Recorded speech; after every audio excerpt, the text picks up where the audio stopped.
Right. Hello and welcome to episode 12 of the ReptiChat podcast. Just a really quick intro today, as this is a pre-recorded episode, and I'm limited to 60 minutes. I don't want to waste any time. I don't want my guest to feel like he's being rushed today. So no me updates today. I'll do those on the next episode. Alternatively, you can go and follow me on my socials. So they're at the bottom of the screen and then the show notes. So that's done. Today's guest is someone that has encouraged me quite a lot when I started and encouraged me to start the podcast. And it's been sort of there helping me as and when I needed. And he has always been very helpful. He's a royal breeder and he is also a fellow podcaster. I'm sure most of my listeners will have already heard of him. So if you haven't, without further ado, we will welcome Gary from Vivid Skin Reptiles and the Morph Talk podcast into the show.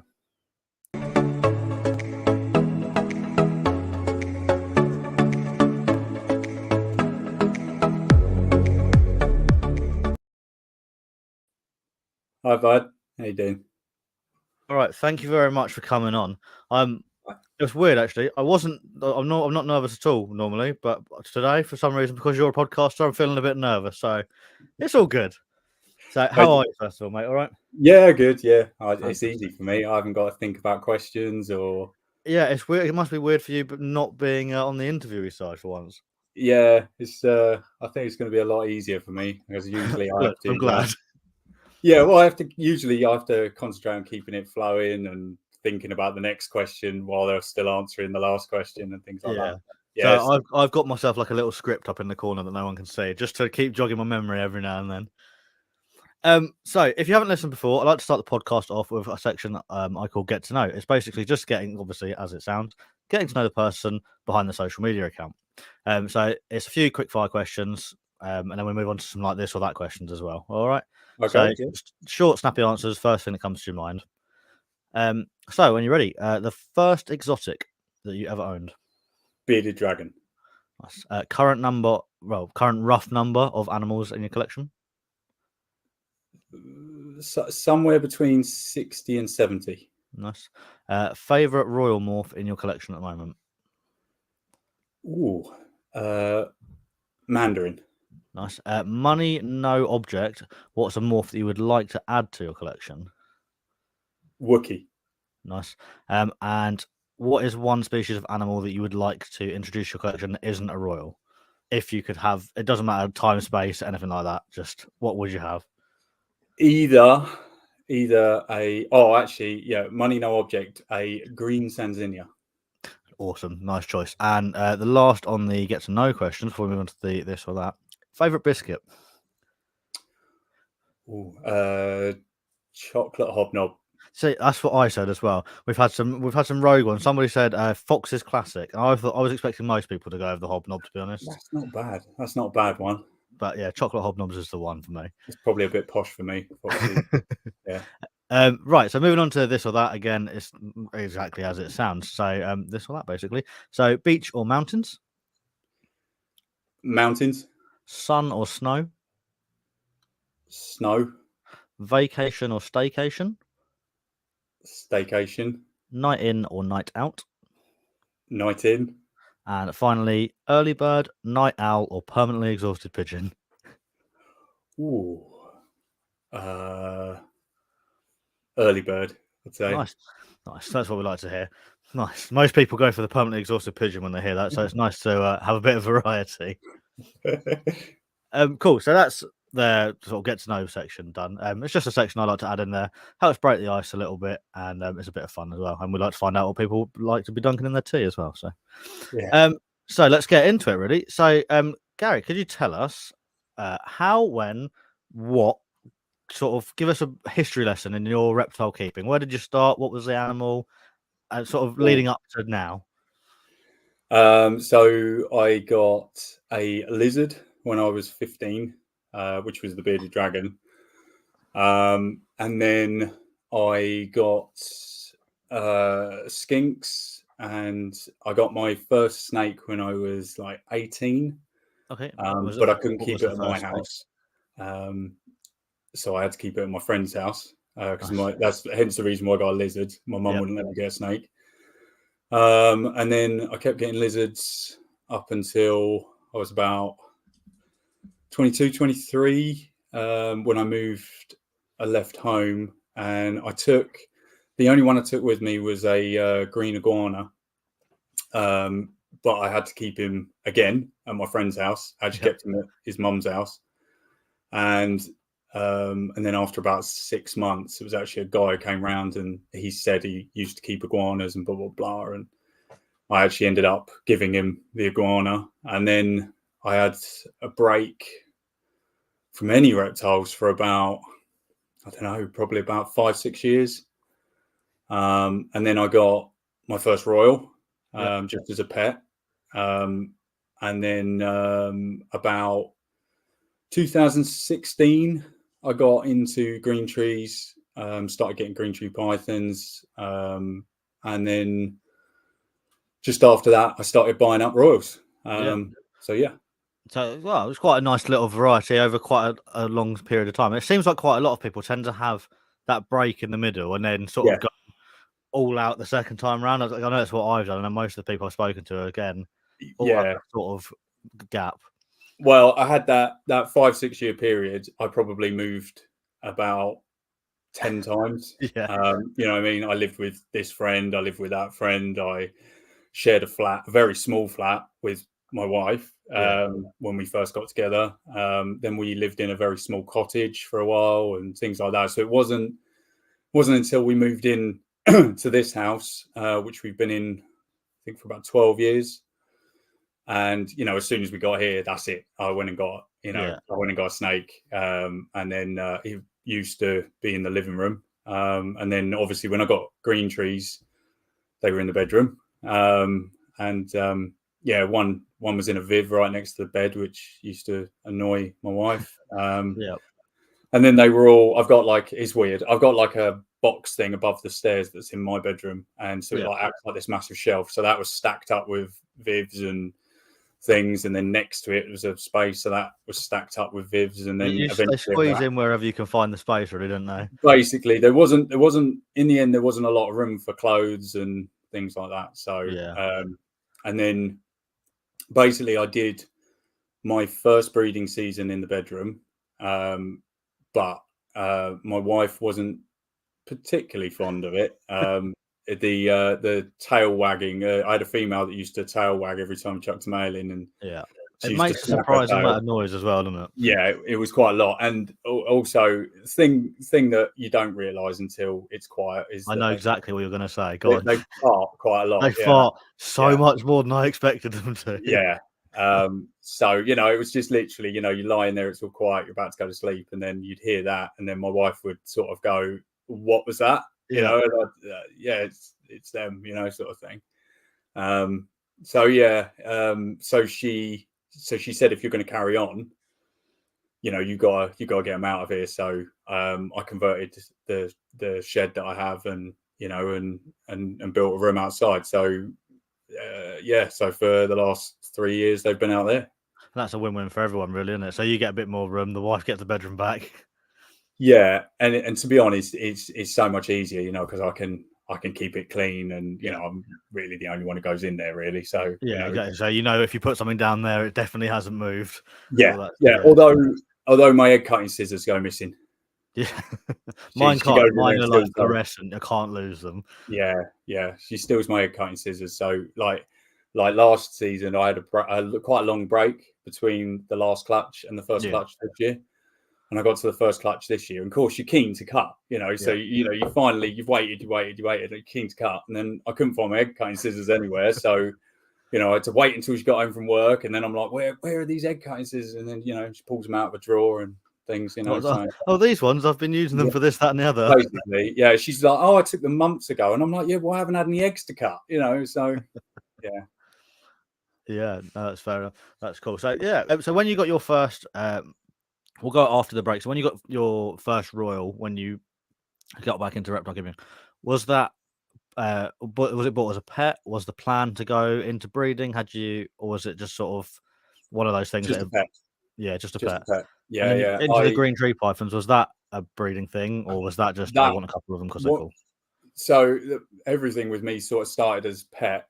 I I know it sounds really weird, you know, like when I was a teenager, when I was 17, I worked at a reptile shop for like a year, and we used to breed there.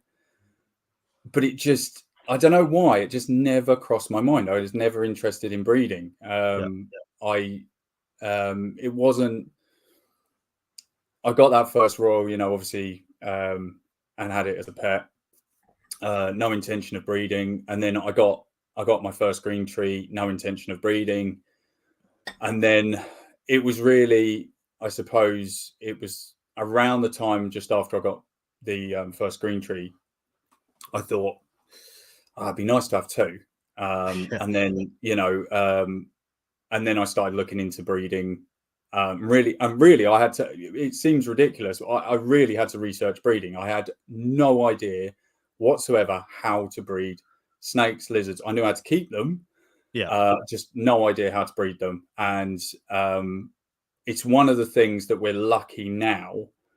Things have moved on a lot. You know, I could DM someone on Instagram and they could explain the whole breeding process to me, how they do it. 10 minutes, if that, and around the time when I was looking into it, it was still one thing on the internet would say one way, another way, another, and then another way, you know, and then another way. And I know exactly how you feel. I think my first ever pairing was like 2008, 2009. And that was like RFUK trying to work out what's going on. Like my incubator, it was a total mess, that first clutch. But my incubator was like a poly box, and then it was filled with like 4 inches of water, and it had an aquarium heater in there, and then it was like a tub of vermiculite with no lid on it. And safe to say, it didn't work, and all the eggs died, unfortunately. But like you say, it was one of those things where you're just trying to find the right information online at the time, and you don't know what's right and what's wrong. There's a bit of a cheat code to it. If there's no name on it, don't trust it. Yeah. If the person has written this whole thing out, this whole care sheet or this whole how I breed, blah, blah, blah, but there is no name that you can Google and find that person, then just don't trust it. It might be right, but it's just, some of them were so contradictive of the last thing, and you just sort of, you know, and I had to sort of, luckily, you know, YouTube was pretty, you know, and I discovered Snake Bites TV pretty early on, and you know, and things like that. It actually took me a long time to come across Justin and Morph Market. I sort of did that first breeding, and I didn't even know Morph Market was a thing at that time. You know, so it took me a while to sort of figure out, you know, who's who, and you know, and all this kind of stuff. I mean, I remember seeing BHB, you know, like in Snake Bites, and I don't think you can not find Snake Bites as soon as you go on anything to do with reptiles and the internet. He's there, Brian's there somewhere. Yeah, especially around that time as well. But yeah, I just remember seeing it the first time, and there was just like stacks and stacks of racks, and he's walking down these corridors of racks, and I was like, they breed on a massive scale over there. You know, I was blown away that I didn't realize, I had no concept that it was that big a business in America or, you know, or anywhere really. And so, and then, it was just literally, I did the first season without knowing anyone really. When I was younger, my friends used to keep reptiles as well, but they did that thing, you know, like similar early 20s, they sort of got rid of them all, and then they never went back. So they're not interested anymore. You know, if I talk to them about morphs and things, they have no clue what I'm talking about. So but no, it's nice that the community in the UK is, for the most part, relatively nice, and we can all chat to each other. So it's nice that although your mates aren't talking about it, you've probably got plenty of snake mates that you can chat to about now as well. I found exactly the same. I had 3 or 4 friends when we were growing up that we all kept royals. We all sort of like did breeding projects together, and it was all, and then we all sort of got out about the same time. And I'm the only one out of those guys that have got back into it. There's one guy I talked to, like, I sent him pictures, and he knows enough to go, oh, that's cool, but you know that he doesn't really care that much. Yeah, I'm like, yeah, look at this yeah, one that I've cut today. He's like, yeah, great. And I'm like, yeah. That's what I mean. my Yeah. mate at work. He's like, oh, no, that's cool because he breeds as well. So it's nice that you can still find people to chat to. So I have to ask as well, what morph was your first royal? Just out of curiosity, more than anything Oh, it else. was normal. Yep, I expected that. Well, was it a Yeah, boy yeah, as well? Because they're normally normal yeah. males. Male. Yeah, Yeah, male. yeah, Terrible eater. yep, yeah. Yeah. Was he in a Viv when you got him as well? Yeah, yeah, Yep. yeah, No, yeah. brilliant. Right, so that's quite a nice little lesson there, and sort of a nice segue. Actually, you were talking about Justin, Mm-hmm. and how you didn't really know, like Morph Market, or what was what in the Royal Python world, so to speak. And now, I would say, to be fair, like your podcast is my source for reptile news, like Royal Morph related, because I Okay. can't keep up with it. There's so much going on. So, how do you keep up with what's going on in the world? Because every time I listen to your podcast, you seem to know what Justin's doing or what's new or relatively new, and you seem very, very up to date with what's going on. So, do you feel like you're up to date to start with, and where are you sort of finding that info? So I suppose probably a better way of explaining this is I haven't been diagnosed, but my son has like pretty severe ADHD, Yeah, and when he was being like tested for ADHD, like my wife brought home like the checklist of what they're looking for. And I looked at it, I didn't know what it was. And I was going, well, that's normal, that's normal, that's normal. And she went, no, that's not normal. Like, that's not. And I was like, oh, okay, hang on a minute. And then I said, well, do you think I've got it? And she said, well, yeah. And yeah, like if the hat fits, sort of thing. yeah, basically. And but a part of that thing is, which I've always had, is if I'm interested in something, I'm like hyper focused is what they call it. And so like for instance, when the DG thing came out a couple of weeks ago, Yeah, I spent it's almost an embarrassing to say, ungodly amount of time, I imagine. I spent a week like pretty much every hour of a week researching not just what had been said, but also researching geneticists and genotypes, and not just in snakes.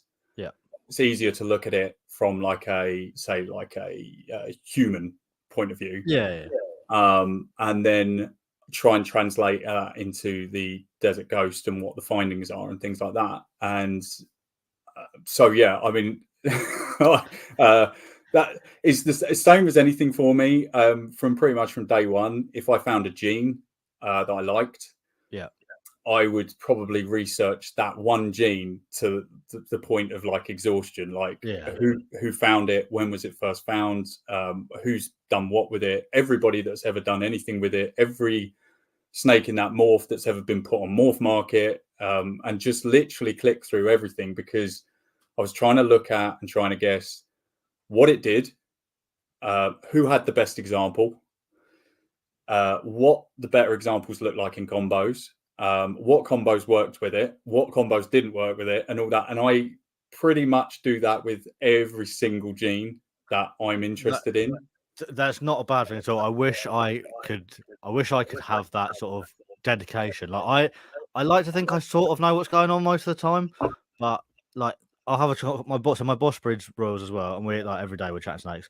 And half the time I can't remember what I'm pairing this year, and I have to go on my phone and check the notes. And then I'm like, he's like, "Oh, what are you going to make?" I was like, "Well, I'm hoping for this, but oh, hang on, I can't remember any of the other outcomes. Let me go and find them again."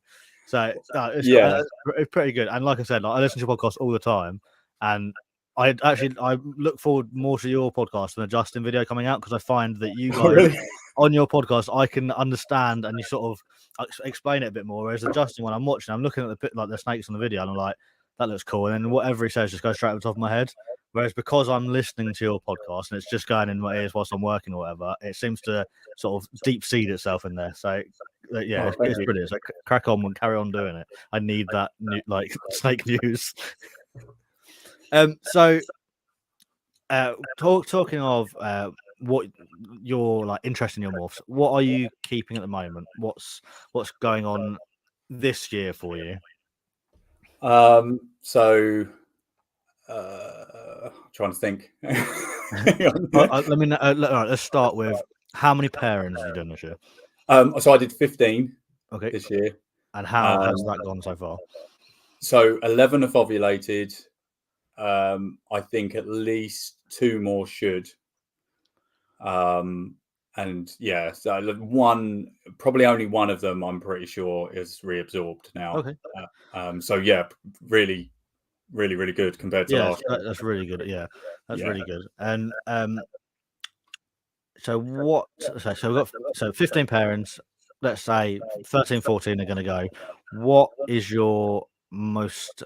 What pairing are you looking forward to seeing the most, and what the outcome? I know obviously they're all been worked out, and they're probably different things for different projects, but there's got to be that one that you're like, I really need that one to go. I wouldn't say I needed it to go. I probably am most excited about. I've paired an Enchi Mandarin to a Orange Dream Clown. Okay. She's just about to lay. So I'm sort of, she's really holding on to the eggs. Checking for eggs every day. So it's just more like how many is there going to be, so that I can hopefully hit good odds. But it's that odd thing. I don't really count on odds anymore. I don't even look on. It's been 2 years since I've done a Morph market calculator, because at the end of the day, what hatches is what hatches. The odds don't really matter. No, I completely agree. But that's probably my most anticipated this year, just because it'd be nice to see what that combo, if I hit a Mandarin Orange Dream, what it looks like together. Then probably visual wise, red stripe clowns, because I again did this research like about 3-4 years ago. I really researched red stripe. It was around the magma time. Magma had just come out. And I found the person with like the best red stripes I could find, and then got them, but they weren't het for anything, so I had to make the het. And then now like I've bred the het, and so like it's a long project as that as well, from making your own hets and then growing them up as well. But I wanted to make sure it was that line of red stripe in the clown, so I'm really excited to see what the visual looks like. So fingers crossed for that. That's in the incubator now. I made the het, so Confusion Pieds, fingers crossed this year. Yeah, that'd be cool. I got one clutch already, but I only had one egg left. And I thought it might be Confusion because it was quite dark, but the consensus is no one's 100%, but they don't think it is. But I think I'm going to have possibly 2 more shots at that this year. Okay. Trying to think what else. I was hoping that I was going to get some black axanthic stuff this year, but she's sod's law. She's the one female that looks like she's reabsorbed. Yep. It's always that one. I've got I was listening to your last podcast. I know that I can't remember if it was you or your guest were having trouble trying to hit pieds, and this is like my 4th year this year trying to hit pieds, and I've got the same het pied girl, and she has reabsorbed and reabsorbed and reabsorbed, and this year she's like, she should have laid like 20 days ago, and I don't know what she's doing, and I'm just like, I don't think I'm ever going to make them. I might just have to buy one. Do you know what they just do random things, and I think the weirdest thing that I've had this year so far was a girl who did 2 pre-lay sheds. Right. Okay. She had. I said I saw her ovulation, and then she shed right, like probably a bit early, probably around day. Well, no, actually, no. I think it was around day 20, 21, something like that. So it's spot on. Yeah. And then about 10 days later, she went into shed again. And I bet you were there like just scratching your head like, what? And I was like, well, okay. And then of course, everyone you say it to, they go, oh yeah, you saw a build. And I was like, no, I promise you that was an ovulation. And then of course she went into shed again. I thought, hang on a minute, I started doubting myself, but no, she shed, and then 10 days later she dropped the eggs. So it's mad, isn't it? It was really weird. So it was either I forget what it was. It was either day 36 post first shed or day 10 post second shed. So it was, but yeah, they'll just keep you on your toes. They'll just sometimes just do random things. So yeah, I think the latest I had last year was day 43. I think. Yeah. They like you say, they do weird thing. My first clutch when I got back into breeding, so it was like, I don't know, 4 years ago. She had me waiting for ages. She must have gone on day, like, I think it was 73. Like, I was like at the point where I was like talking to vets. I was like, she might be egg bound. This has happened. And then one day I just opened it and she was there on a perfect clutch. I was like, you just didn't want to give them up. Just didn't want to give them up. So, oh yeah, nightmare. That's So got to be a record. I don't know. I was googling it because I was really concerned, and there were a few people that were like had got to day 80, day 85 plus. And I don't know, because it was my first clutch for probably a 10-year gap. I was like, maybe I didn't do the calculations right, but I've gone back. I checked all my records because I was really strict on like record keeping then, and everything was like ovulation there. She pre-laid exactly when she should. She just didn't give them up for ages, and my kids were really excited as well because they were like, "Oh, we're going to get snake eggs." Like I was telling them, I was like, "Yeah, it's going to be any day now." Like a month later, they were like, "When are they going to come?" Yeah, it's like, I don't know anymore. Yeah, I think DPR was the longest I'd heard of, but that was day like 52, 53. Yeah, yeah. If you deep dig, it tends to be on like the old like captive bred forums. There's some people that have been had them held on for a long time. Wow. But, yeah, no, it's madness. But it is what it is. We got some eggs in the end, which was nice. That's all that matters, really. Yeah. Sort of thing, you know. So it's annoying. it is very annoying. I don't find. I don't know if you do. I don't find the incubation time any different. No, I don't. No, not at all. Not at all. I actually, it's weird as well. Like, obviously you get really excited and I'm like there. It's a bit like kid at Christmas, isn't it? And I seem to get like more anxious waiting while I'm waiting for the eggs to drop. Once they're in the incubator, I sort of forget they're there. And then like I've got alarms on my phone that remind me about day 50. Like, obviously I'm putting eggs in, so I'm in and out. But I don't like I'm not fussed about waiting for them to pip. Like, when they pip, they're ready. But waiting to see that snake on the eggs every day, I'm like, are they there yet? Are they there yet? Yeah, I don't know what it is. And then as soon as you cut the eggs, I'm like, right, come on, snakes, get out the eggs. Yeah. That's the downside of cutting. Yeah. See, I don't mind cutting because I'm patient. So I'll cut, I'll have a quick look, and then I leave them alone until they come out of the egg. Yeah. But if you're one of those people that just keeps going back and looking like every like 5 minutes, I would wait for them to pip because yeah. Do you know what I mean? I cut mine if they've I cut on day 55. If they've pipped beforehand, I'll cut the whole clutch. Yeah. But like you, once they've cut, I'll cut them, have a quick look. My wife normally takes a picture for each one so I can have a proper look, and then I'll just put them away. And then all I do is just flick the light on the incubator once a day and see if they're out. I won't open the tub until they're out again because I don't want anything bad to happen in that little time period. Yeah, I do the same. If there's something cool in the egg, I just take a picture so that I'll look at the picture and not. Yeah, I'm there like zooming in on the picture, changing the brightness slightly. Like, oh, what is it? What is it? So yeah, I've got a clutch that I cut yesterday, so I'm excited for those crawling out.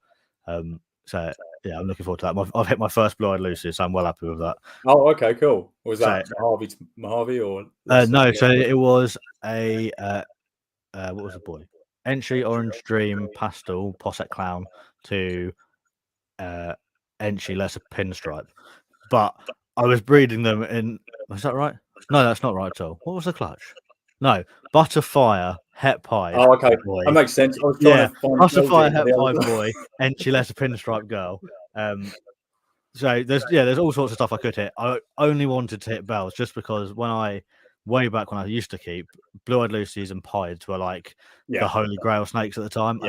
I said when I got back into it, I know I could go and buy one for like 200 quid, but I was like, I'm not buying a pied. I'm not buying a blue-eyed Lucy. I've got to make them myself. So I think I had 7 eggs. One went bad. I cut them yesterday, so there's 6 eggs and 3 of them are blue-eyed Lucies. So I'm well happy with that. Oh wow, yeah, that's really good odds. Yeah, I was well chuffed. And the other ones are nice as well. It's my first clutch since I started again that I haven't hit a normal in the clutch as well, so that's pretty cool. Oh wow, okay, yeah. But anyway, enough about me. So how many clutches have you got in your incubator at the moment? Have you had any go full time and hatch yet, or are you still incubating? No. Well, what early in the year? Yeah, so I've had like this season. Yeah, 5 hatch. I think. Okay. 5 clutches already hatched. Yeah. Obviously, one had one egg, so Yeah. it's pretty small. The first clutch was red stripe hypo clutch, so was just making again using that line of red stripe. I wanted to make a het hypos, so so I got 4 red stripe combos in that clutch. Nice. And then second clutch was blackhead het clowns, 50% het pied, posset lavenders. I'm probably gonna shed test those because the thing is, some of them are, you can look at them and sort of go, that one's het pied, that one's het pied, because they've got tracks like for days, and the ones that don't are pretty obvious if you hold them side by side. But if you get that piece of paper that says het pied, then then I think the third clutch was the one egg pied. What was the fourth? I'm trying to remember. It's all right. It's fine. I think, and then it was it the DG? I made DGs that are het cryptic or het clown. So again, I'm going to shed test them to find out if they're het cryptic or het clown. And then terrible odds this clutch. I put a visual leopard clown to a GHI het clown, both proven. And 9 eggs, and I hit 1 clown. Oh dear, that's bad. See, that's what I'm worried about by my het pied clutch, because it's a het to het pairing as well. So I've like waited 4 years. So she's probably going to give me like 3 eggs if she doesn't slug out completely, and then I bet they're all going to be normals.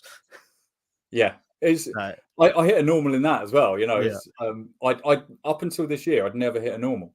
I remember you saying it actually. I bet you were well happy to hit one just because. I've hit 2 now, so I'm done. No more normals. No more. I don't need any more. I'm quite happy with 2. To be fair, they're kind of handy because I'm gonna keep one temporarily because if I end up doing like a YouTube video, like say the mandarins or something like that, I'll be able to compare it to a normal, which is I did a red stripe video, and that was quite handy to sort of hold a normal next to a red stripe so that you can see the difference. The comparison videos are really handy. Some of them especially. Like I'm colorblind, so most of the stuff I can see, but I look at it as in a different way to most people. So for example, what did I hatch last year? I hatched a clutch, or what was the pairing? I can't remember. No, it wasn't. What was the pairing? Oh, I'm a brain fart. The girl was a banana fire. The boy was a spider yellow belly pastel. So I got every single one was different, and I looked at them and I went, that's that really easily. My wife looked at them and went, well, those 4 look the same, and I'm like, yeah, but I can see that you can't. Is this, and this? So having the videos, even if you're saying like this one's got slightly more yellow, and I'm going, no, they look identical, I can pick out like different like patterns sometimes, or like the shades, or the blushing and flames and all that sort of stuff. So it's quite handy, like you say, to have the thing. So definitely worth filming the mandarin to normal one. I think really helpful. I think it's one of those genes at the moment where it's like the biggest problem with them is if you see them in person, they look amazing. As soon as you put a camera on them, it strips the color. And it's I don't know. It's the same with I said this to someone else. It's the same with sunset. If you see a sunset in person, they actually look really nice, and as soon as you put a camera on them, they look terrible. Yeah, that's the problem. I've never seen a sunset in person, and everyone's like, "Oh, in person they look amazing," and every single picture I've seen of them, I'm like, it's all right. But then a DG I think can be the same as well. Like some like DGs, like they look good in pictures, but in real life they look like a completely different animal. Oh yeah.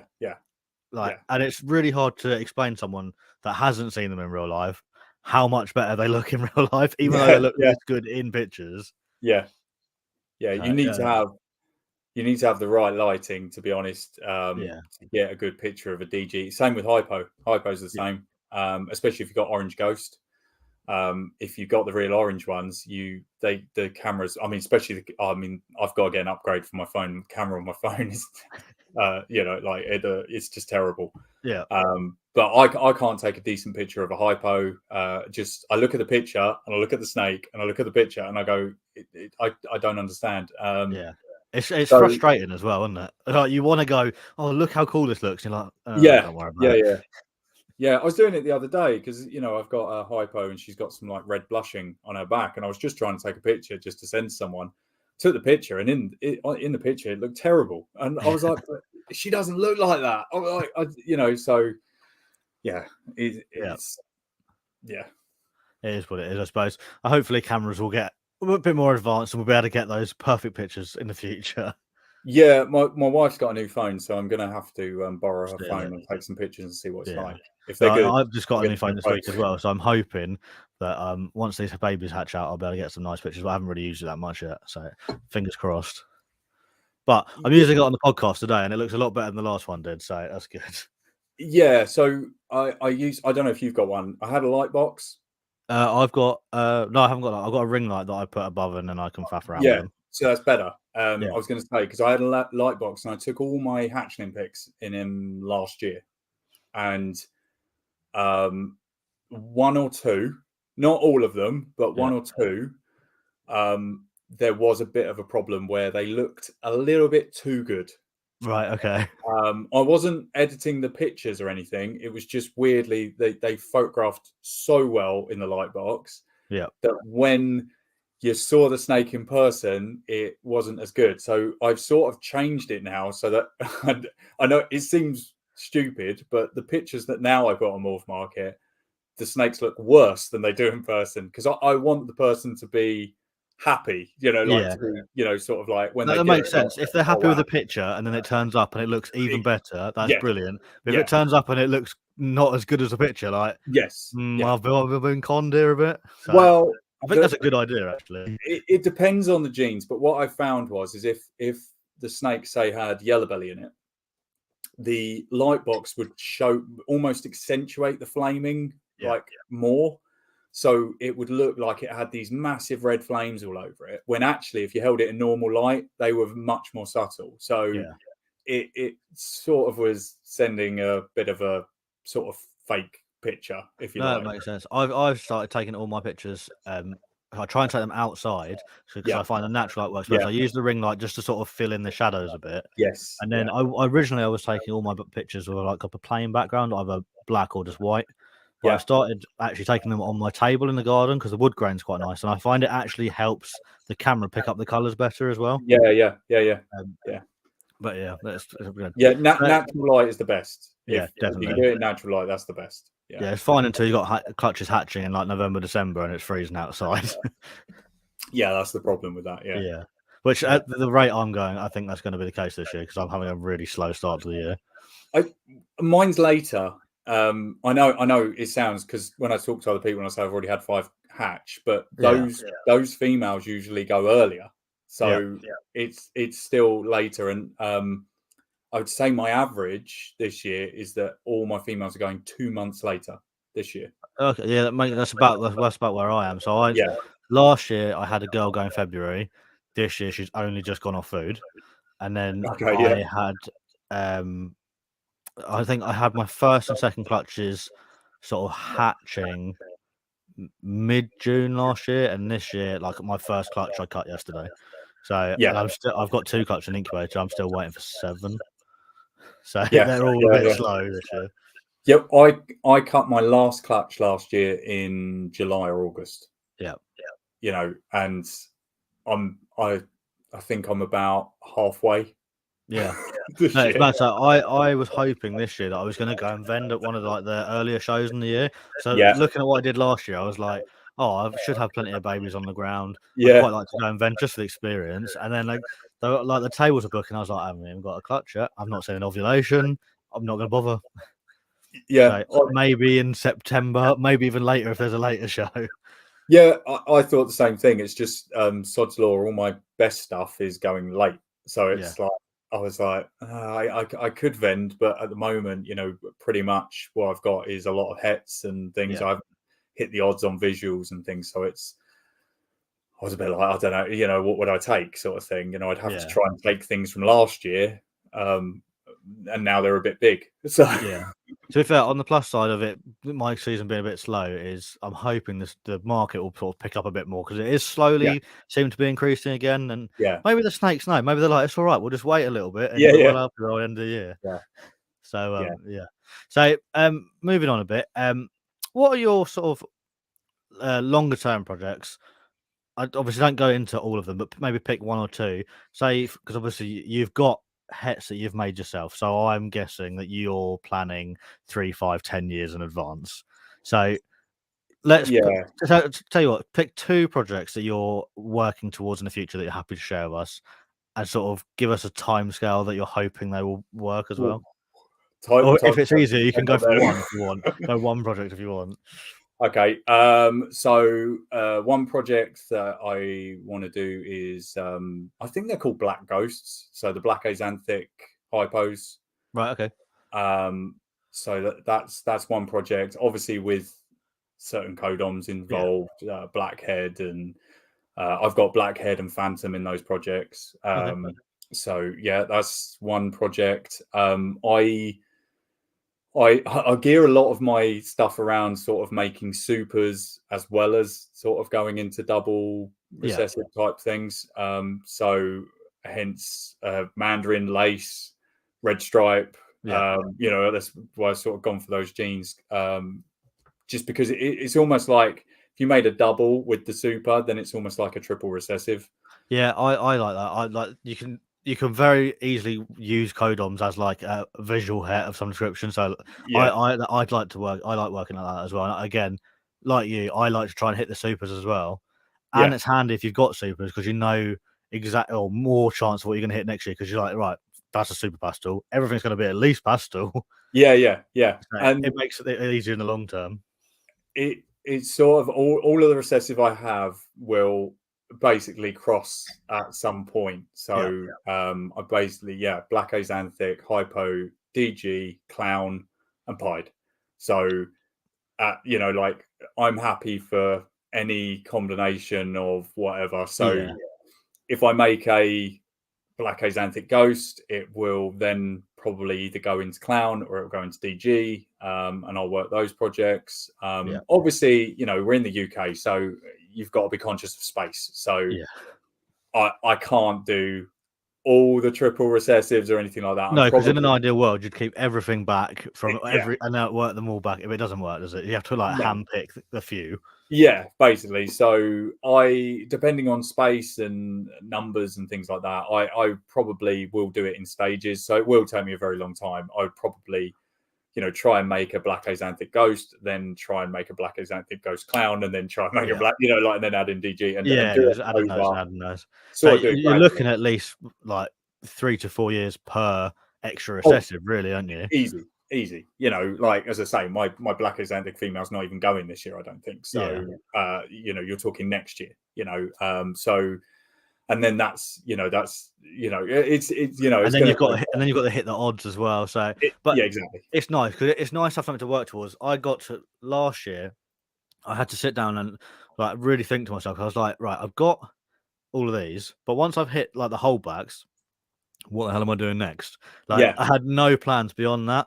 So I've worked out what I'm doing now, and I'm pretty happy with where it's going. But to have like a project like that, so you've got the potential eventually to hit like a, I don't even know what the word is, a 5 recessive, quint recessive, like gone past quad. Is it quint? I don't know. 5. What pen? I don't know. Pen or quint? So it's one of them. Either way, like that's a project that it's going to see you like a good, I don't know, 10 years or so, hopefully. And obviously plans change, but it's nice to have something to work towards. Yeah, I don't think about it that much because, like I said, it's all based on odds. So I kind of do it now of like I said, I've got eggs in the incubator. I can't even tell you what the odds are of what I'd hit. I'll cut the eggs and I'll see what I hit. Exactly, you'll hit what you hit. Exactly. It makes no difference what the odds are, does it? Yeah, and then I'll sort of pick where I'm going to go forward based on what I hit. So, like last year, I hit so much vanilla, and I wasn't expecting that. So a lot of my holdbacks have got vanilla. So that changed my plans of what I thought pre-season. So and then it changed what mail I got, because I needed to figure out what was going to work with all this vanilla involved and things like that. And I'm not, I mean, don't get me wrong, I'm going to go double, triple recessive route, but those projects are quite long, and you're basing it on quite long odds. So also I'll be really shooting for more what I would call simple stuff, which is getting supers into clowns, like hitting a super gravel clown combo or super mandarin clown or super trick clown or super red stripe clown type things. That's more achievable in a shorter time frame. I think you have to have like the little stepping stones on the way to those bigger ones, and then it's like you say, it's very sort of fluid anyway. And let's say you might go, right, I want to hit, I don't know, triple recessive in 3 years, and then the first year you go, oh, actually, I've not hit that, but that would work, and then your whole trajectory changes slightly, and you might come back and dip in and out. So no, it's good. That's cool. Right, like I said at the beginning, we are limited to 60 minutes today, and I did want to touch on your podcast. So as we haven't got that long left according to my timer, we'll finish the royal chat for now, but we can always do a round 2, and we'll move on to your podcast. So tell us, what is the podcast called? Where can people find it? And then we'll go further into it. Okay, so it's called Morph Talk, and it is on YouTube, Spotify, Apple Podcasts, Google Podcasts. I'm going to forget. Anywhere Buzzsprout will send it to. I think if you Google it, it'll come up. To be honest, I'm pretty relaxed about it, so I don't know. But that's fair enough. And what would you what genre, where are you putting your podcast if people ask you what your podcast was about? Just snake chat, really. Royals specifically, would you say? Yeah, I mean, I've done just for me, I've done some episodes, so I did Greg Maxwell, which was amazing. Chatting to basically an absolute legend of green tree pythons, so that was a big one. Matt from he was called Arboreal Obsession, he's changed the name, I can't remember what he's changed to now, about Boega and monitor lizards and things like that. What else did I do? I must have done another one that was on something else. I can't remember now. So it was mainly rules, but there is the extra one in there as well. And like I said earlier, it's like my Morph news. I mean, so it's sort of like, I want to chat. I'd like, I said that I'd like to get a boa guy on, but to be honest, my knowledge of boa morphs is terrible. So I'd have to do a lot of research just to hold a conversation and understand what they were talking about. Anything really. I'd like to talk to a Tanzania guy, Amazon tree basin guy, or a northern guy.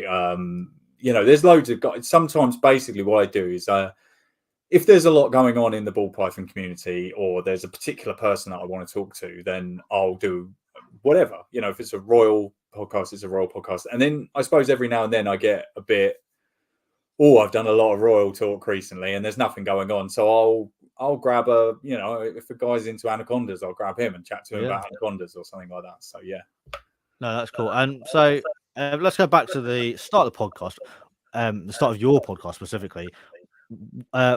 Why did you decide to start a podcast? Completely by accident.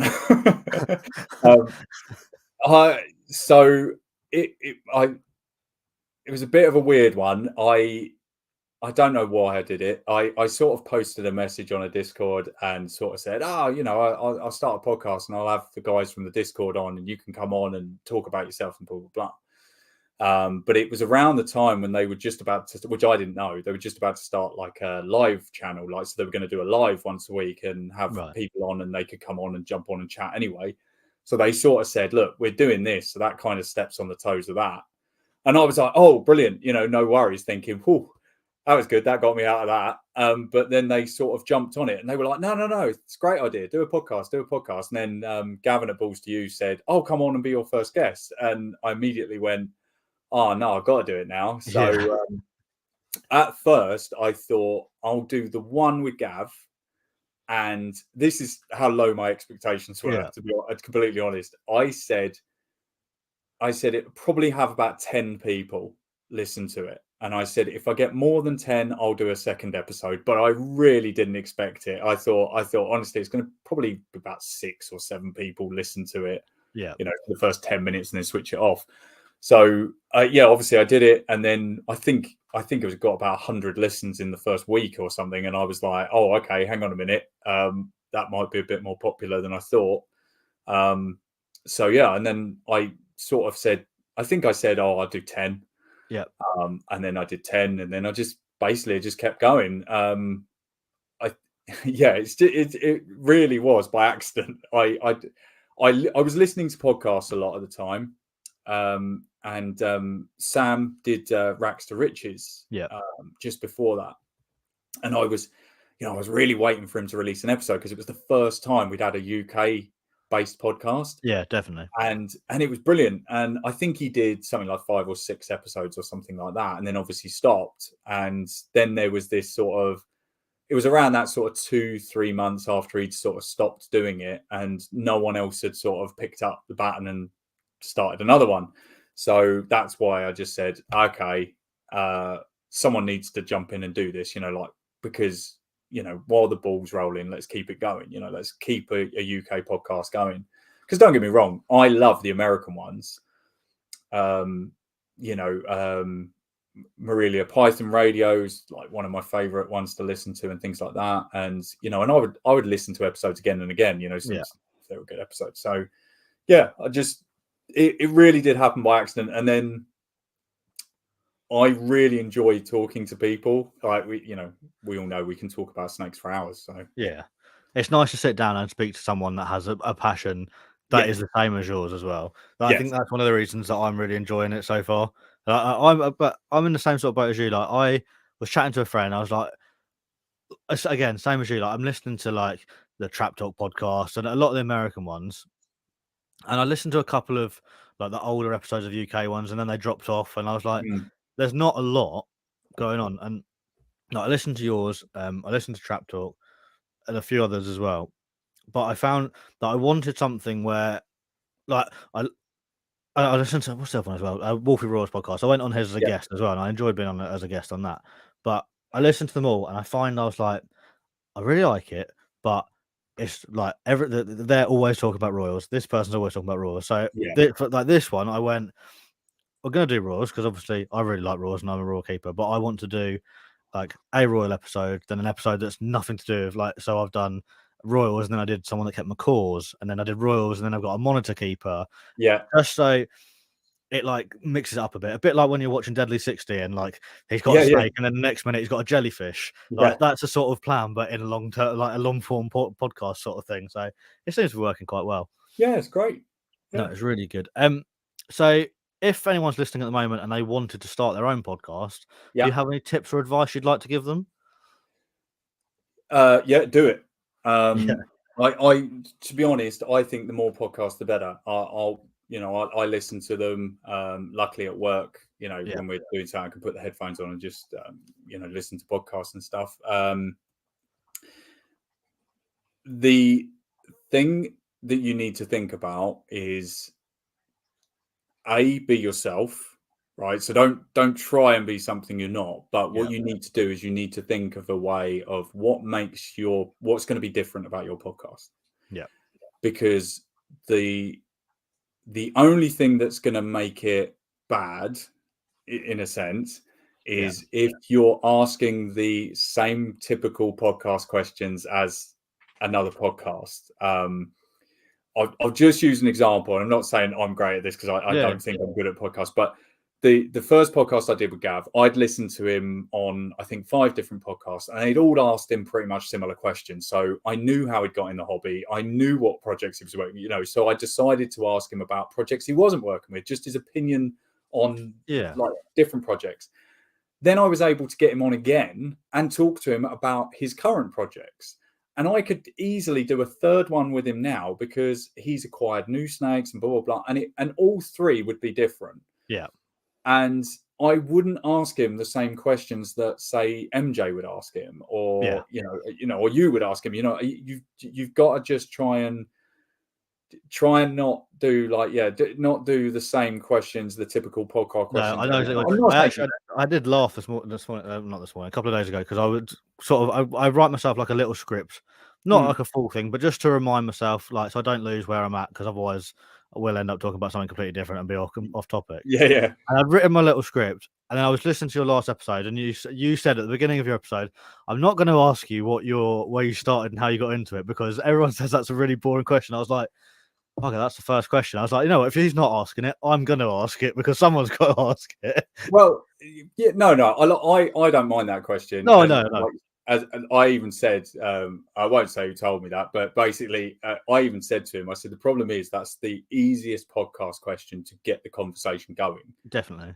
And it eats up a bit of time, you know. So if you've got a difficult guess, it's quite nice, because sometimes that can eat up 5 or 10 minutes. Yeah, and if nothing else, it gives you like that extra, like, you go, oh, I can ask them a question about that specific thing, and then it leads on, it opens it up quite well. Yes, you can learn something about the person that's not on their Instagram page, and it might give you something to ask later in the podcast.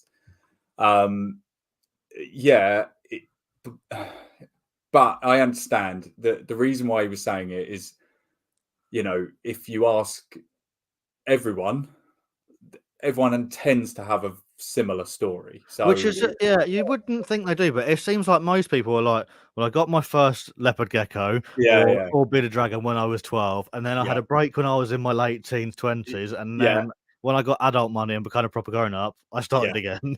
Yeah. It's my midlife crisis, you know. Yeah, exactly. You know, So yeah, but that's fair enough. No, I would say it's pretty easy to get going. Don't be nervous. Don't be worried. The only people really, I mean, I'm now, I think, 30 episodes in. I've had very little like comebacks or any negative comments, which is great. You know, the 99.9% is positive, which I wasn't expecting. I thought, I'm going to put myself out there and I'm going to get loads of like people ripping you a new one, and it's just not like that.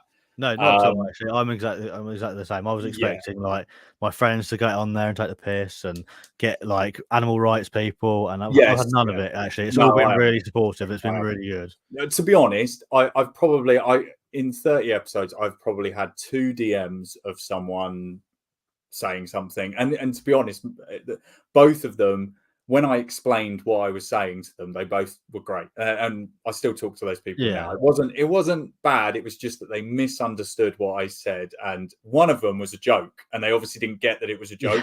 And then I had to explain the joke to them, and then they went, "Oh, okay, I get what you're saying now." And I was like, "Yeah, it was a joke." I you know, that's fair enough. And if, like you say, if they're happy and they've explained it, then it's not the end of the world. But unfortunately, we have got a minute and a half left before my timer runs out. So before you go, can you plug yourself? Please tell me where, well, not tell me, tell everyone that's listening where they can find you, be it the podcast or your like Instagrams or whatever. Where can they find you?